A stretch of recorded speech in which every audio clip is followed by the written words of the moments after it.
In the course of visiting this man's urban artist commune in Columbus, Ohio, while also trying to gain gallery exposure for Gloria English Thurman's Holy Dolls, I was told a story over dinner involving the raising of the dead, a story which I was determined to in some manner capture and portray. When I pressed this man to repeat what he had told me at dinner, he agreed to do so only while driving me around to specific locations significant to the larger narrative of his life. He wanted it made clear that he was an imperfect person, possessed of no special powers.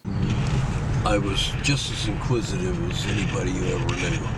But you may have me beat. But anyway.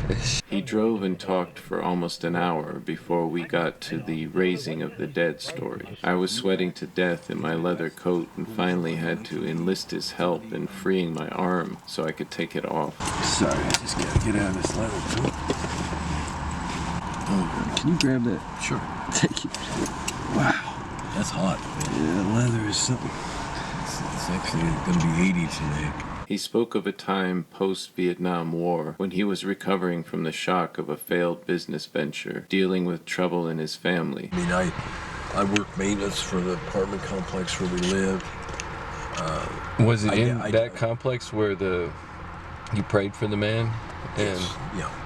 Okay, so this was when you were kind of getting back on your feet in a new place, and you were. I was kind of lost for a while. I did a bunch of different jobs for a while.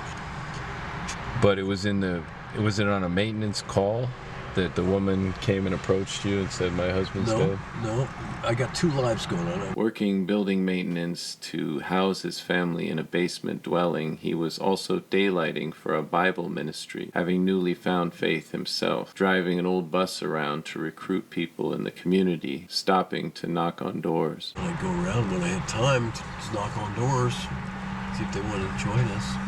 Plus, people brought people. I mean, that little apartment, I had them up and down the stairs. I mean, I don't even know how it all happened. It was just me being me. He speaks of feeling somewhat exhausted and dazed during this time. One of the doors he knocked on swung inward to a black woman, beside herself with worry, weeping and claiming that her husband was dead. I knocked on this one door. This lady looked really sad. I said, she says, well, I don't know. My husband just died. She started crying. So I said, well, let's go see him. I don't know. Was he dead? Maybe.